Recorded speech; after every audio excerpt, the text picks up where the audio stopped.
से निवेदन रहे, धीरे धीरे नाव धक्का से मझधार से पार हो जाती है, ऐसा ही मनुष्य जीवन भी धीरे धीरे पार होता है।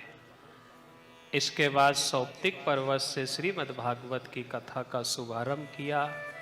इसलिए बन सके तो कोशिश करें, एकासन पर बैठ कर के कथा सुने, यम नियम संयम से सुने।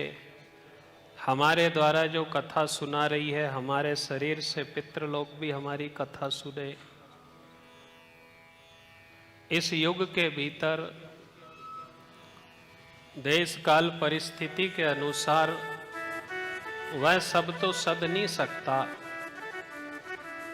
पर तुलसी जैसे महात्मा ने कहा है कि ईश्वर से हमारा निवेदन होना चाहिए, नहीं विद्या नहीं बाहुबल, नहीं खर्चन को दाम।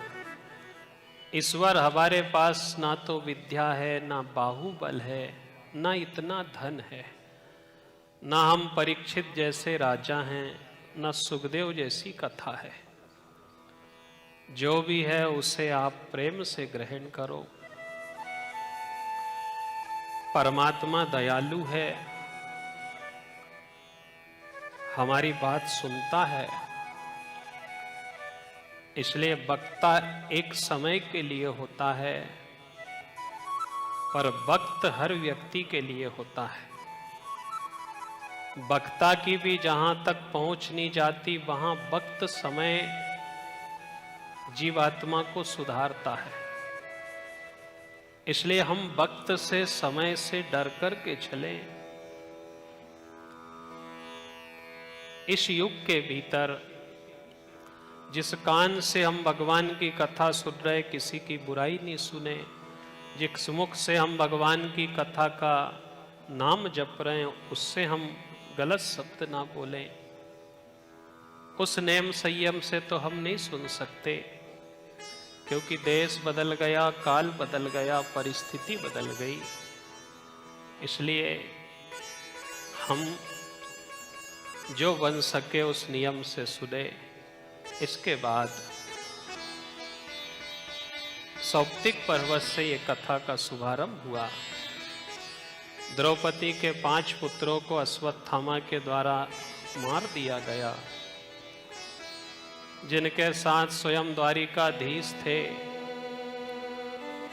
जिन्होंने अपने जीवन में कई तरह की परेशानी उठाई। इसलिए हम इस बात से भयभीत ना हों कि हमें कष्ट पड़ता है।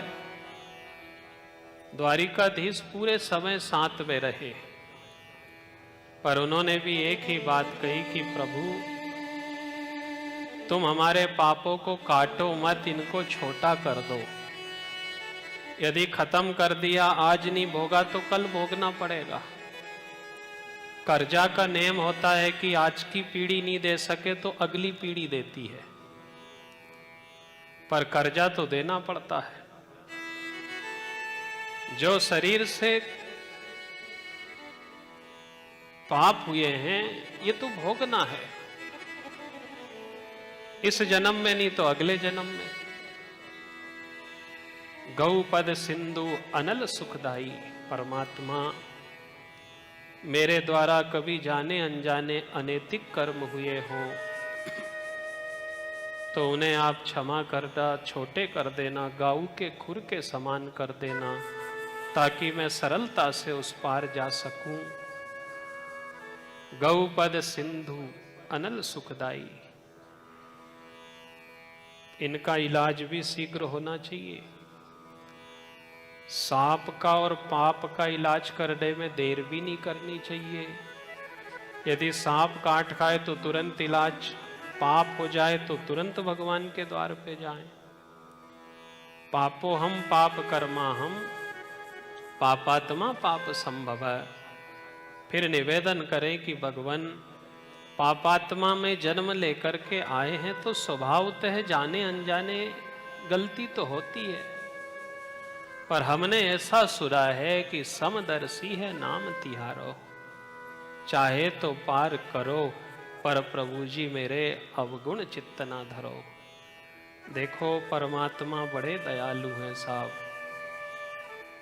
अहो वकीयम स्तन कालकूटम, जिस राक्षसी ने स्तन में कालकूट विष भर के लाई थी, उसे भी भगवान ने गोलोक धाम का सुख दिया था पूतना को।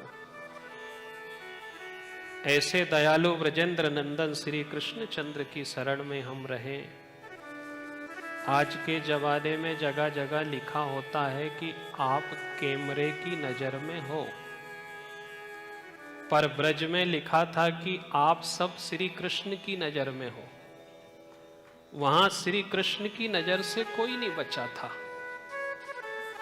हम श्री कृष्ण की नजर में रहें, हम राम की नजर में रहें, हम गोविंद की नजर में रहें, उसकी देखरेख में रहेंगे तो हमारा जीवन कभी भी खंडित नहीं होगा, डामाडोल नहीं होगा। जैसे तैसे इन्हें समझाया कि देवी गुरु का पुत्र है, इसे मार दिया तो ब्रह्म हत्या लगेगी, इसलिए सबसे अच्छा है कि इसकी मणि निकाल करके अपमानित कर दिया जाए। कुंती के कहने पे काफी समय रुके, 56 दिनों से बाण दिया। उन्होंने भी एक ही निवेदन करा कि प्रभु गोविंद की उपस्थिति में यदि हमारे प्राण निकले तो मेरी इच्छा मृत्यु का वरदान श्रेष्ठ है, वही हमारी सोच होना चाहिए। श्री कृष्ण की कृपा, उनके दर्शन वंदन, हम जाएंगे भी कहाँ। पितामह ने कहा कि प्रभु मैं ये अच्छे से जानता था, मैं ये भी अच्छे से जानता हूं कि मैंने साड़ी नहीं खींची है, केवल मैंने साड़ी खींचते हुए देखी है। साड़ी खींचना एक पाप था, पाप होते देखना भी पाप लग गया, ऊपर से मौन हो गए, मौन रहने से और पाप लग गया, बोल नहीं पाए। मैं जानता हूं कि मैं 56 दिनों से बाणों की सैया पे पड़ा हुआ हूं, पर मेरी इच्छा मृत्यु तो तभी श्रेष्ठ है कि आपके दर्शन हो गए। इसलिए तुलसी जैसे महात्मा ने कहा कि चाहे हम कहीं भी रह लें,